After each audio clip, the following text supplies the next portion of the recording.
أعوذ بالله من الشيطان الرجيم.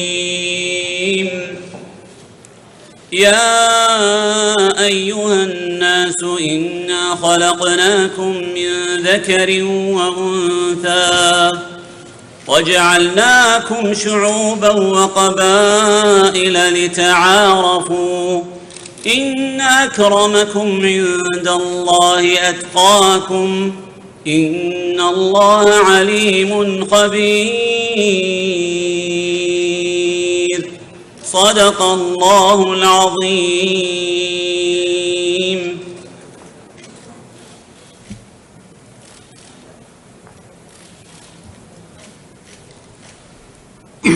السلام عليكم ورحمة الله وبركاته. أصحاب الجلالة والفخامة والسمو، أرحب بكم في المملكة العربية السعودية، وأنقل لكم تحيات سيدي خادم الحرمين الشريفين الملك سلمان بن عبد العزيز آل سعود، وتمنياته لقمتنا هذه بالنجاح. إن اجتماعنا اليوم يأتي في الوقت الذي تواجه فيه منطقتنا والعالم تحديات مصيرية كبرى تستدعي مواجهتها تكثيف التعاون المشترك في إطار مبادئ ميثاق الأمم المتحدة التي تقوم على احترام سيادة الدول وقيمها وعدم التدخل في شؤونها الداخلية واحترام استقلالها وسلامة أراضيها. ونأمل أن تأسس قمتنا هذه لعهد جديد من التعاون المشترك لتعميق الشراكة الاستراتيجية بين دولنا والولايات المتحدة الأمريكية لخدمة مصالحنا المشتركة وتعزيز الأمن والتنمية في هذه المنطقة الحيوية للعالم أجمع. أصحاب الجلالة والفخامة والسمو، إن التحديات الكبرى التي تعرض لها العالم مؤخرا بسبب جائحة كوفيد-19 والأوضاع الجيوسياسية تستدعي مزيدا من تضافر الجهود الدولية لتعافي الاقتصاد العالمي وتحقيق الأمن الغذائي والصحي، كما أن التحديات البيئية التي يواجهها العالم حاليا وعلى رأسها التغير المناخي وعزم المجتمع الدولي على إبقاء درجات حرارة الأرض وفقا للمستويات التي حددتها اتفاقية باريس تقتضي التعامل معها بواقعية ومسؤولية لتحقيق التنمية المستدامة من خلال تبني نهج متوازن، وذلك بالانتقال المتدرج والمسؤول نحو مصادر طاقة أكثر ديمومة الذي يأخذ في الاعتبار الظروف وأولويات كل دولة. إن تبني سياسات غير واقعية لتخفيض الانبعاثات من خلال إقصاء مصادر طاقة رئيسية دون مراعاة الأثر الناتج عن هذه السياسات في ركائز الاجتماعية والاقتصادية للتنمية المستدامة وسلاسل الإمداد العالمية سيؤدي في السنوات القادمة إلى تضخم غير معهود وارتفاع في أسعار الطاقة وزيادة البطالة وتفاقم مشكلات اجتماعية وأمنية خطيرة، بما في ذلك تزايد الفقر والمجاعات وتصاعد الجرائم والتطرف والإرهاب. ونؤكد أن النمو الاقتصادي العالمي يرتبط ارتباطا وثيقا بالاستفادة من جميع مصادر الطاقة المتوفرة في العالم بما فيها الهيدروكربونية مع التحكم في انبعاثاتها من خلال التقنيات النظيفة، مما يعزز إمكانية وصول العالم إلى الحياد الصفري في عام 2050 أو ما قبله مع المحافظة على امدادات الطاقة. ولذلك تبنت المملكة نهج متوازن للحياد الصفري لانبعاثات الكربون باتباع نهج اقتصادي الدائري للكربون بما يتوافق مع خططها التنموية وتمكين تنوعها الاقتصادي دون التأثير في النمو وسلاسل الإمداد، مع تطور التقنيات بمشاركة عالمية لمعالجة الانبعاثات من خلال مبادرتي السعودية الخضراء والشرق الأوسط الأخضر لدعم تلك الجهود محليا وإقليميا. كما نؤكد على أهمية مواصلة ضخ الاستثمارات في الطاقة الأحفورية وتقنيات النظيفة وتشجيع ذلك على مدى العقدين القادمين لتلبية الطلب المتنامي عالميا، مع أهمية طمأنة المستثمرين بأن السياسات التي يتم تبنيها لا تشكل تهديدا لاستثماراتهم لتلافي امتناعهم على الاستثمار وضمان عدم حدوث نقص في امدادات الطاقة من شأن أن يؤثر على الاقتصاد العالمي. وستقوم المملكة بدورها في هذا المجال، حيث أنها أعلنت عن زيادة مستوى طاقتها الإنتاجية إلى 13 مليون برميل يوميا، وبعد ذلك لن يكون لدى المملكة أي قدرة إضافية لزيادة الإنتاج. أصحاب الجلالة والفخامة، إن مستقبل الطاقة الذي ننشده يتطلب تبني رؤية واضحة وأولويات بتحقيق الأمن والاستقرار والازدهار، وترتكز على الاحترام المتبادل بين الدول المنطقة، وتوثق أواصر الثقافية والاجتماعية المشتركة، ومجابهة التحديات الأمنية والسياسية نحو تحقيق تنمية اقتصادية شاملة. وندعو إيران باعتبارها دولة جارة يربطنا بشعبها روابط دينية وثقافية إلى التعاون مع دول المنطقة لتكون جزء من هذه الرؤية من خلال الالتزام بالمبادئ الشرعية الدولية، وعدم التدخل في الشؤون الداخلية للدول الأخرى، والتعاون مع الوكالة الدولية للطاقة الذرية والوفاء بالتزاماتها في هذا الشأن. وامتدادا لرؤية المملكة الهادفة لتحقيق الأمن والاستقرار في المنطقة، فقد دعمت جميع الجهود الرامية لوصول حل سياسي يمني وفقا للمرجعيات الثلاث، كما بذلت المملكة مساعيها لتثبيت الهدنة الحالية، وسوف نستمر في تقديم المساعدة الإنسانية للشعب اليمني الشقيق. ونؤكد أن ازدهار المنطقة ورخائها يتطلب في الإسراع في إيجاد حل شامل وعادل للقضية الفلسطينية وفقا لمبادرات وقرارات الشرعية الدولية ومبادرة السلام العربية. وأنه يسرنا ما يشهده العراق مؤخرا من تحسن في أمنه واستقراره، بما ينعكس على شعبه الشقيق بالرخاء والازدهار وتفاعله الإيجابي مع المحيط العربي والإقليمي. من هذا المنطلق فإننا نشيد بتوقيع اتفاقية الربط الكهربائي بين المملكة والعراق، وكذلك مع دول مجلس التعاون الخليجي العربي، بما يسهم في توفير حاجة العراق من الكهرباء. كما ننوه بمشاريع الربط الكهربائي الجاري تنفيذها بين المملكة وكل من مصر والأردن. وإن اكتمال منظومة الأمن والاستقرار والازدهار في المنطقة يتطلب إيجاد حلول سياسية وواقعية للأزمات الأخرى، لا سيما في سوريا وليبيا، بما يكفل إنهاء معاناة شعبيهما الشقيقين. أصحاب الجلالة والفخامة، إننا متفائلون أن تؤدي هذه القمة إلى وضع إطار شامل لمرحلة جديدة نبعث فيها الأمل لشباب وشابات المنطقة بمستقبل مشرق يتمكنون فيه من تحقيق آمالهم،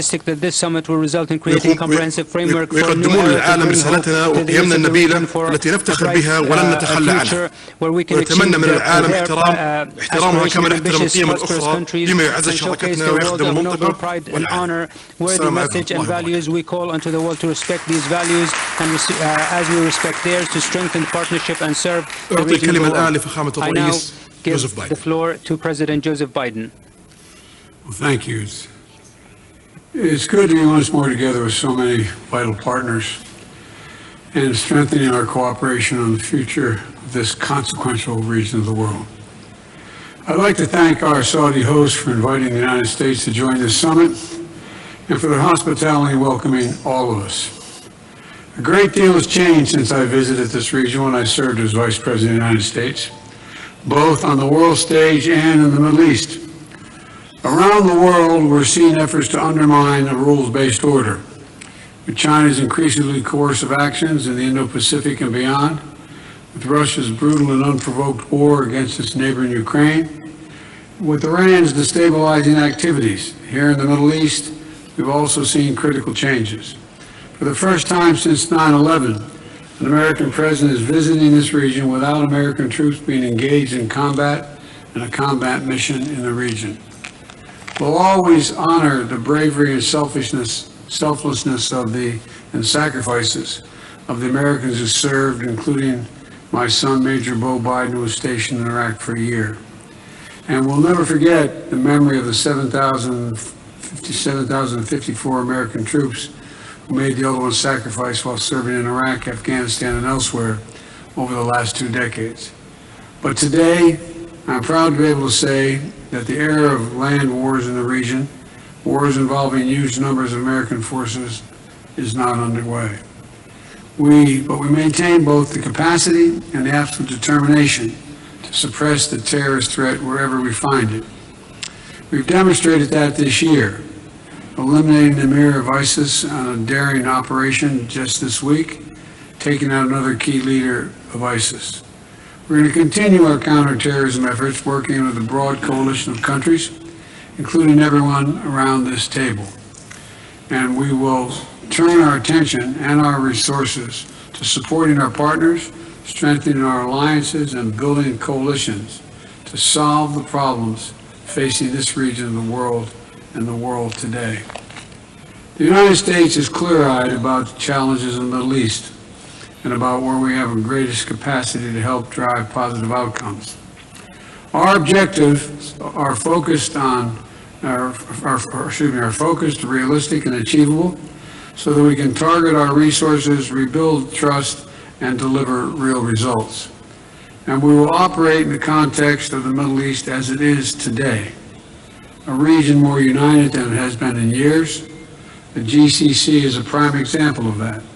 Former rivals reestablish diplomatic and economic ties. New memberships are being forged.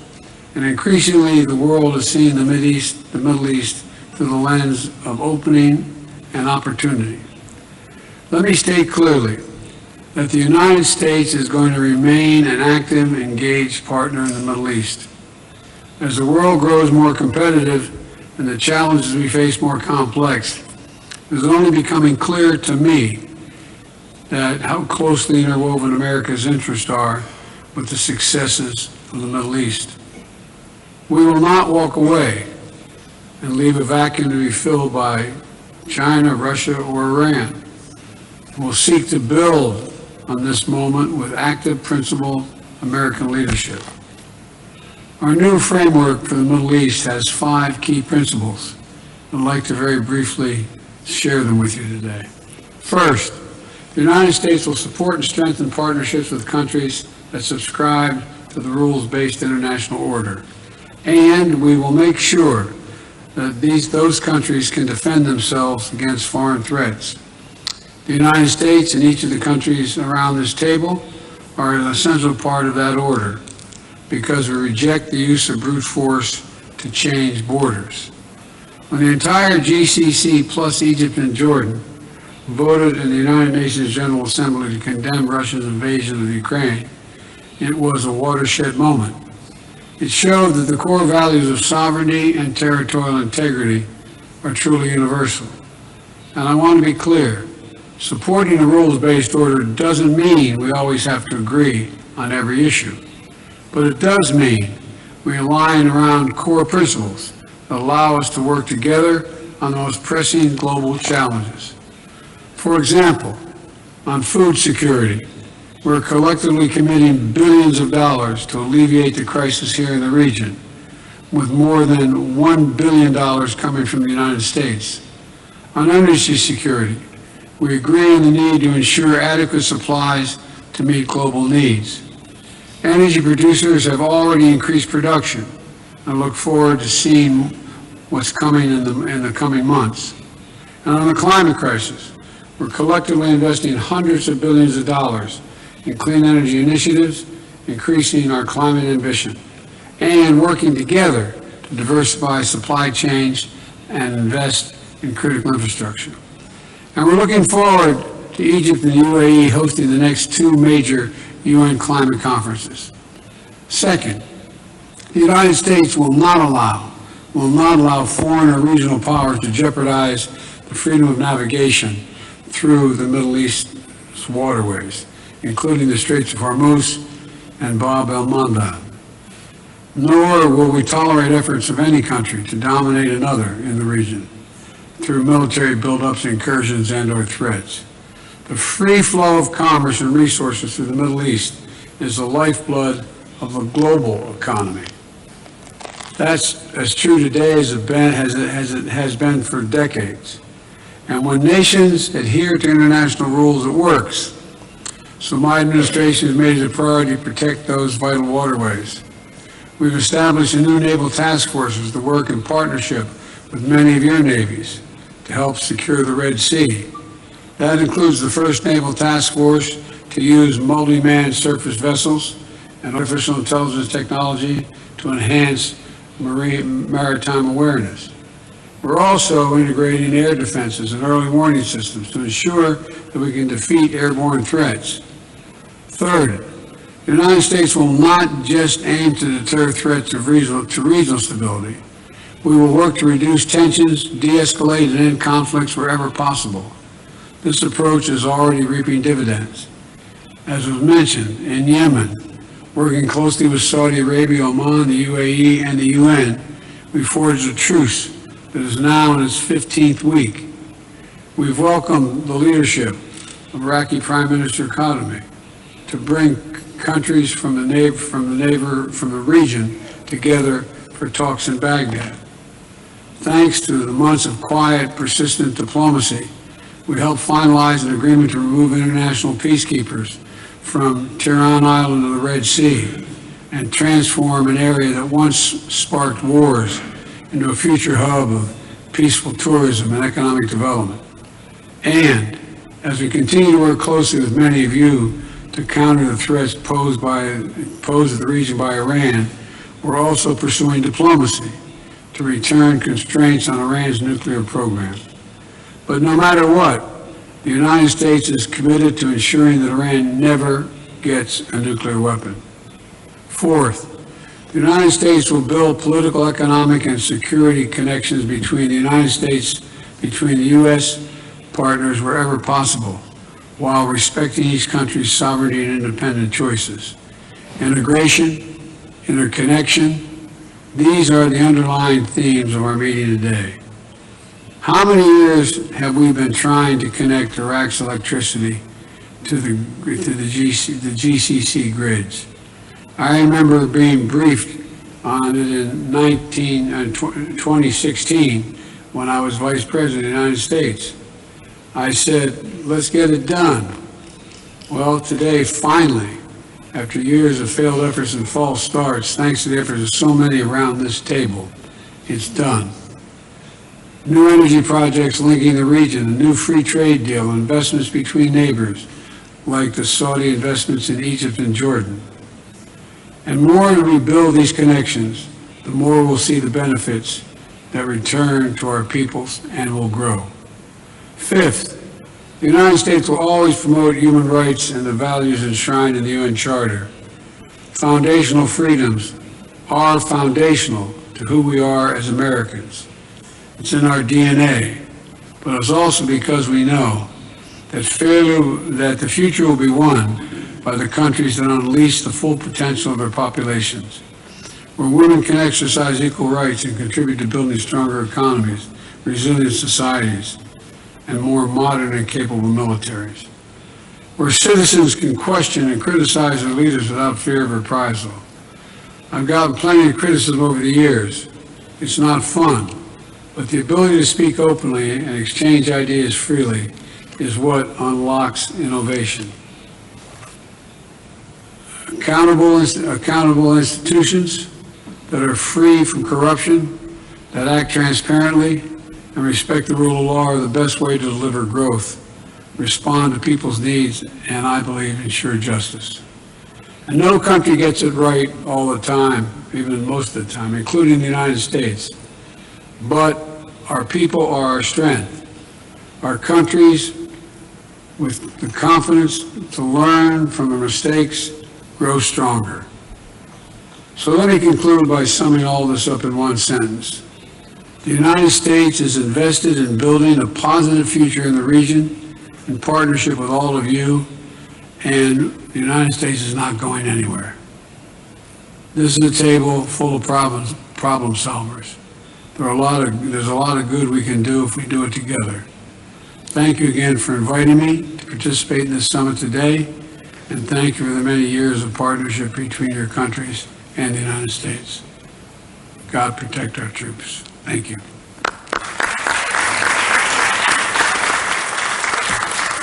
شكرا فخامة الرئيس. والآن أعطي الكلمة إلى صاحب الجلالة الملك عبد الله الثاني بن حسين ملك المملكة العربية المملكة الأردنية الهاشمية. بسم الله الرحمن الرحيم والصلاة والسلام على سيدنا محمد النبي العربي الهاشمي الأمين. أخي صاحب السمو الملكي الأمير محمد بن سلمان بن عبد العزيز السعود، أصحاب الجلالة والفخامة والسمو، فخامة الرئيس جو بايدن، أصحاب المعالي والسعادة، السلام عليكم ورحمة الله وبركاته. فيسرني في البداية أن أتوجه بالشكر والتقدير إلى أخي خادم الحرمين الشريفين الملك سلمان بن عبد العزيز وإلى صاحب السمو الملكي الأمير محمد بن سلمان بن عبد العزيز السعود والمملكة العربية السعودية الشقيقة على هذه الدعوة الكريمة وعلى حفاوة الاستقبال وحسن التنظيم. And the hosting of this Mr. well-organized President, summit. thank you for your participation in this summit. Your presence today is a testament to the United States' dedication to the stability of our region and our close and historic partnership. It underlines your leading role and efforts to bolster regional security and support peace and prosperity. أصحاب الجلالة والفخامة والسمو نجتمع اليوم ومنطقتنا والعالم تواجه تحديات متعددة من التداعيات الاقتصادية لجائحة كورونا وانعكاسات الأزمة الأوكرانية على الطاقة والغذاء بالإضافة إلى الصراعات المستمرة التي يعاني منها الإقليم. لذا لابد لنا من النظر في فرص التعاون والعمل معا من خلال السعي نحو التكامل الإقليمي في مجالات الأمن الغذائي والطاقة والنقل. ونحن في الأردن نحرص على ترجمة هذه الفرص إلى شراكات حقيقية في المنطقة عن طريق البناء على علاقاتنا التاريخية والراسخة مع دول مجلس التعاون الخليجي وأشقائنا في مصر والعراق لخدمة مصالح شعوبنا. وننطلق في هذه الجهود إيمانا منا بأن السبيل الوحيد للتقدم هو العمل بشكل تشاركي حيث أننا في الأردن ما زلنا نستضيف أكثر من 1,000,000 لاجئ سوري نقدم لهم شتى الخدمات الإنسانية والصحية كما نواجه المخاطر الأمنية المتعددة المتجددة على حدودنا في مكافحة عمليات تهريب المخدرات والتي باتت خطرا كبيرا يداهم المنطقة بأكملها وتلك مسؤوليات نتحملها بالنيابة عن المجتمع الدولي الذي لابد أن يواصل دوره في التصدي لآثار أزمة اللجوء على اللاجئين والمجتمعات المختلفة. أصحاب الجلالة والفخامة والسمو لضمان نجاح الشراكات الإقليمية التي نسعى إليها فيجب أن يشمل التعاون الاقتصادي أشقائنا في السلطة الفلسطينية وهنا علينا إعادة التأكيد على أهمية الوصول إلى حل عادل وشامل للقضية الفلسطينية على أساس حل الدولتين فلا أمن ولا استقرار ولا ازدهار في المنطقة دون حل يضمن قيام الدولة الفلسطينية المستقلة على خطوط الرابع من حزيران عام 1967 وعاصمتها القدس الشرقية بأمن وسلام إلى جانب إسرائيل. وختاما أجدد الشكر لأخي خادم الحرمين الشريفين سلمان بن عبد العزيز السمو الملكي الأمير محمد بن سلمان بن عبد العزيز آل سعود السعودية على مساعيهم الكبيرة لتعزيز هذا التعاون والتنسيق فيما هو خير لمنطقتنا وعالمنا. And I thank you again, President Biden, once again for your ongoing efforts to work towards peace, security and prosperity in our region and our world. Wassalamu alaikum wa rahmatullahi wa barakatuh. أشكر صاحب الجلالة الملك عبد الله الثاني الحسين ملك His Majesty King Abdullah, King of the Royal Hashemite of Jordan. رئيس جمهورية مصر العربية. I give the floor to His Excellency President عبد الفتاح. أخي صاحب السمو الملكي الأمير محمد بن سلمان ولي عهد المملكة العربية السعودية. فخامة رئيس بايدن. My brother, His Royal Highness Prince Mohammed bin Salman bin Abdul Aziz, Crown Prince of the Kingdom of Saudi Arabia. Mr. President Joe Biden, Your Majesties, Excellencies, Highnesses, I extend my greetings and appreciation to the countries participating in today's summit, which comes at an exceptional moment in the history of the world and the Arab region to bear a clear political significance of renewing our determination to enhance the partnership between the Arab states and the United States of America, whether at the bilateral level or in the broader regional framework. وبما يمكننا معا من الانطلاق نحو آفاق أرحب من التعاون على نحو يلبي تطلعات ومصالح شعوبنا استنادا إلى علاقات وروابط قوية وممتدة قائمة على إعلاء مبادئ راسخة لا ينبغي أن نحيد عنها لتحقيق المنفعة المتبادلة وصون أمن واستقرار المنطقة بأكملها. لقد تتابعت الأزمات العالمية والإقليمية المتفاقمة وازدادت حدتها كجائحة كورونا وتغير المناخ وأمن الغذاء وتفشي النزاعات المسلحة دوليا وإقليميا، والتي ألقت بظلالها على البشرية بأكملها، من بينها منطقتنا العربية التي تعاني من تحديات سياسية وتنموية وأمنية كثيرة، بما فيها مخاطر انتشار الإرهاب على نحو يطال استقرار شعوبنا ويهدد كذلك حقوق الأجيال القادمة. وباتت أمتنا تتساءل بشكل مشروع عما لدينا من أدوات وما نقوم به من إجراءات من أجل التصدي لهذه التحديات، وعن مصير الأزمات الممتدة التي تعيشها منطقتنا العربية منذ أكثر من عقد وآفاق تسوياتها. ويتعين في هذا السياق أن تكون لدولنا ومنطقتنا إسهاماتها الملموسة في صياغة حلول دائمة غير مرحلية لتلك التحديات المعاصرة على أسس علمية وواقعية، وهو ما نعمل في مصر على تحقيقه انطلاقا من إيماننا بأن للجميع هوية واحدة وهي الانتماء للإنسانية. فلم يعد مقبولا أن يكون من بين أبناء أمتنا العربية صحابة التاريخ المجيد والإسهام الحضاري الثري والإمكانات والموارد البشرية الهائلة من هو لاجئ أو نازح أو متضرر من ويلات الحروب والكوارث أو فاقد للأمل في غد أفضل. لقد حان الوقت لكي تتضافر جهودنا المشتركة لتضع نهاية لجميع الصراعات المزمنة والحروب الأهلية طويلة الأمد التي أرهقت شعوب المنطقة واستنفذت مواردها وثرواتها في غير محلها، وأتاحت المجال لبعض القوى للتدخل في الشؤون الداخلية للدول العربية والاعتداء العسكري غير المشروع على أراضيها والعبث بمقدراتها ومصير أجيالها من خلال استدعاء نزعات عصور ما قبل الدولة الحديثة من عداءات طائفية وإثنية وعرقية وقبلية لا غالب فيها ولا مغلوب، وبما أدى لانهيار أسس الدولة الوطنية الحديثة وسمح ببروز ظاهرة الإرهاب ونشر فكره الظلامي والمتطرف. أصحاب الجلالة والفخامة والسمو، إن لمصر تجارب تاريخية عديدة في المنطقة وكانت دوما خلالها رائدة وسباقة في الانفتاح على مختلف الشعوب والثقافات وانتهاج مسار السلام، فكان هو خيارها الاستراتيجي الذي صنعته وفرضته وحفظته وحملت له نشر ثقافته إيمانا منها بقوة المنطق لا منطق القوة، بأن العالم يتسع للجميع وهو سلام الأقوياء القائم على الحق والعدل والتوازن واحترام حقوق الآخر وقبوله. واسمحوا لي في هذا من هذا المنبر وبمناسبة قمتنا اليوم أن أطرح عليكم مقاربة شاملة تتضمن 5 محاور للتحرك القضايا ذات الأولوية خلال المرحلة القادمة لخدمة أهدافنا المنشودة صوب منطقة الأكثر استقرارا والزهارة.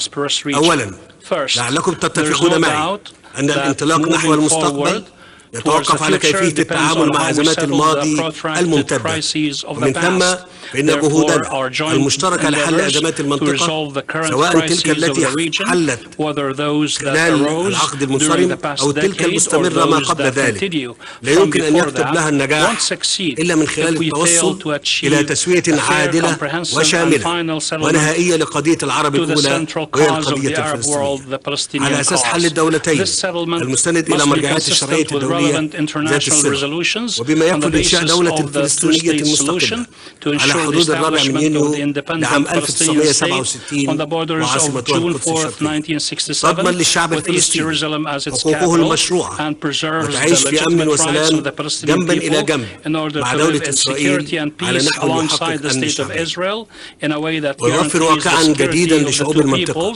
يمكن قبوله والتعايش معه، ويقطع الطريق أمام السياسات الإقصائية ويعضد من قيم العيش المشترك والسلام وما تفتحه من آفاق وتجسده من أمان. ومن هنا فلا بد من تكثيف جهودنا المشتركة ليس فقط لإحياء مسار عملية السلام بل لنصل به هذه المرة إلى حل نهائي لا رجعة فيه يكون بذلك قوة الدفع التي تستند عليها مساعي السلام في المنطقة.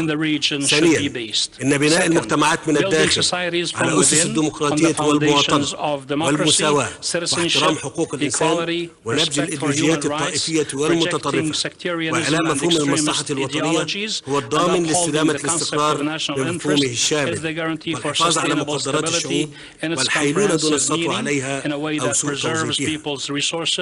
ويتطلب ذلك تعزيز دور الدولة الوطنية ذات الهوية الجامعة ودعم ركائز مؤسساتها الدستورية وتطوير ما لديها من قدرات وكوادر وإمكانات ذاتية لتطلع بمهامها إرشاد عام الحكم الرشيد وتحقيق الأمن وإنفاذ القانون ومواجهة القوة الخارجة عنه وتوفير المناخ الداعم للحقوق والحريات الأساسية وتمكين المرأة والشباب وتتعين دور المجتمع المدني كشريك في عملية التنمية وكذلك دور المؤسسات والقيادات الدينية لنشر ثقافة الاعتدال والتسامح بما يضمن التمتع بالحق في حرية الدين والمعتقد فضلا عن تكريس مسيرة الإصلاح السياسي والاقتصادي والاجتماعي ونفع عجلة الاستثمار وتوفير فرص العمل وصولا إلى التنمية المستدامة تلبية لتطلعات شعوبنا نحو مستقبل أفضل يشاركون في بنائه ويتمتعون بثمار إنجازاته دون تمييز. ثالثا يتعلق هذا المحور بالأمن القومي العربي والذي يؤكد على أنه كل لا يتجزأ وأن ما يتوافر لدى الدول العربية من قدرات ذاتية للتعاون مع شركائها كفيل بتوفير الإطار المناسب للتصدي لأي مخاطر تحيق بعالمنا العربي.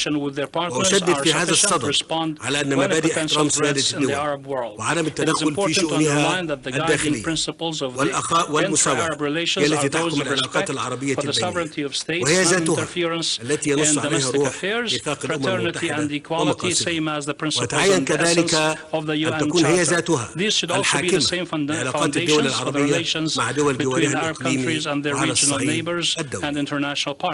هذا ولا يفوتنا في إطار تناول مفهوم الأمن الإقليمي المتكامل وإعادة التأكيد على ضرورة اتخاذ خطوات عملية تفضي لنتائج ملموسة باتجاه إنشاء المنطقة الخالية من أسلحة النووي الشامل في الشرق الأوسط مع تعزيز دور الوكالة الدولية للطاقة الذرية في هذا الصدد والحفاظ على منظومة عدم الانتشار بما يمثل حجر الأساس لمنظومة متكاملة للأمن الإقليمي في المنطقة.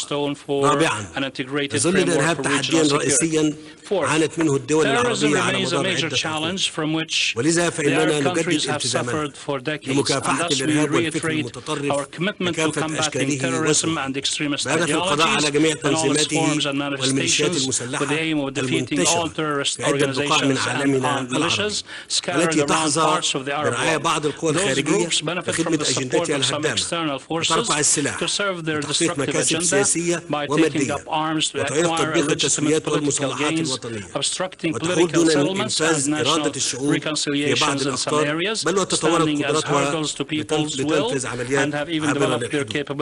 وأشدد في هذا السياق على أنه لا مكان لمفهوم الميليشيات والمرتزقة وعصابات السلاح في المنطقة وأن على داعميها ممن وفروا لهم المأوى والمال والسلاح والتدريب وسمحوا بنقل العناصر الإرهابية من موقع إلى آخر أن يراجعوا حساباتهم وتقديراتهم الخاطئة وأن يدركوا بشكل لا لبس فيه أنه لا تهاون في حماية أمننا القومي وما يرتبط به من خطوط حمراء وإنما سنحمي أمننا ومصالحنا وحقوقنا بكل الوسائل.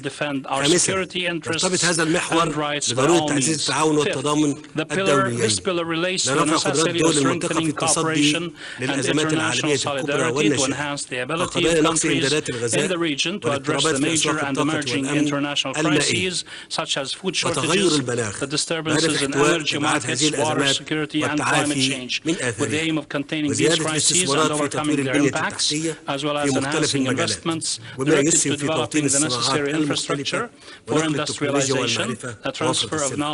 وفي هذا السياق تدعم